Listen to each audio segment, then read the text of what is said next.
Okay, hi everyone. I'm Smithy Q and welcome. We're now in game 22. This is a special Morphy versus Morphy. So Paul versus Alonzo, father versus son. And this is a great game, and it's kind of another cautionary tale in some ways. For one, okay, first off, it's a Morphy game, so it's gonna be brilliant. It's gonna be beautiful. It's gonna make your heart sing. It's chess the way it should be played. But I've mentioned several times throughout how Black really wants to play d5. And here, d5 is actually the decisive mistake. And so, again, it's important for me not just to share the most common ideas of things we want to do, but also the counter examples so we know what not to do. So, anyway, let's go through the opening. Knight f3, knight c6. We're going to get the very familiar Evans Gambit. This is what, the sixth time we've seen that in our little journey? I love this opening. And after, let's see, take c3, Black plays the first mistake by going to c5. This is incredibly common in online chess. I mean, it kind of makes sense, bring the bishop right back, but I mean, hello, after d4, the bishop's being attacked. Okay, take. Guess what? The bishop is still being attacked.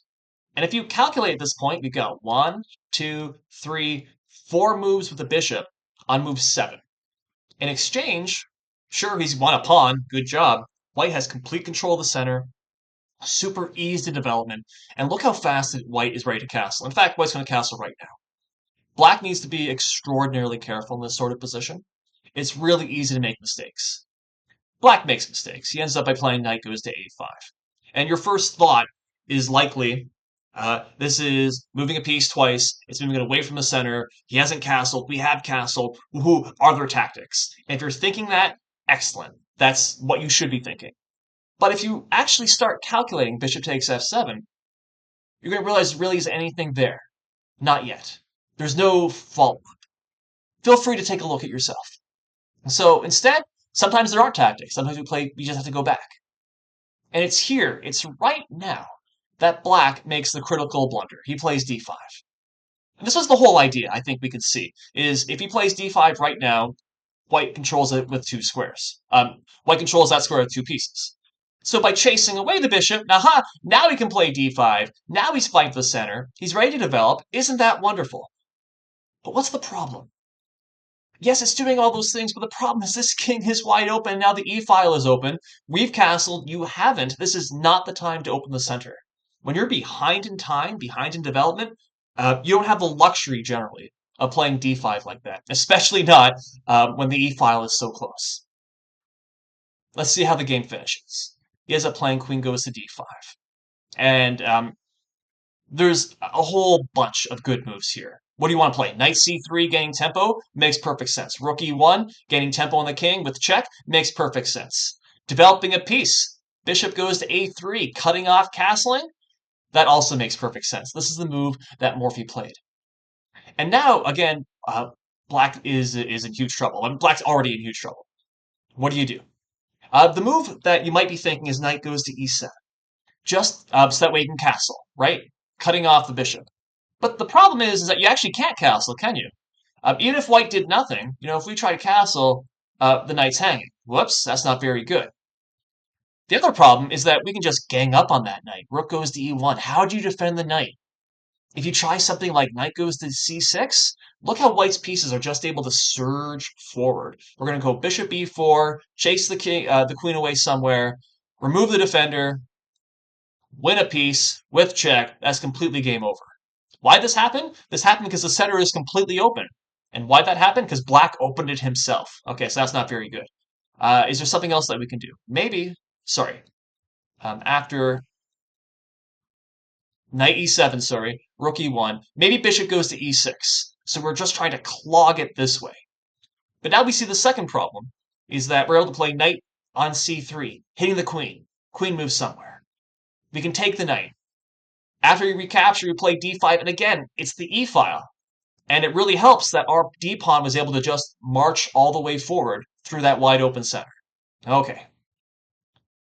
So I think that explains why Black did not play knight e7, and he tried the other, bishop goes to e6.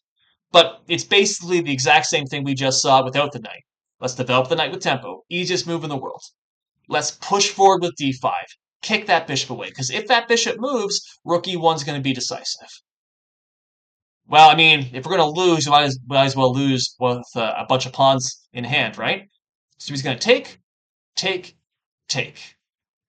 After rook e1, he actually resigns. I've never liked it when people resign to positions like this. Come on, play it out.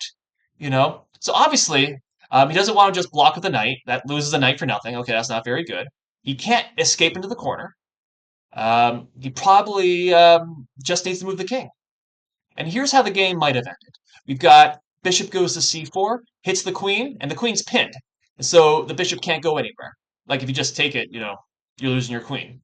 But if you exchange queens, oh, look at the rooks just completely crushing that center, slides over, and that's checkmate. Absolutely beautiful, wonderful, fantastic. Again, a life affirming game from Paul Morphy, as they all are.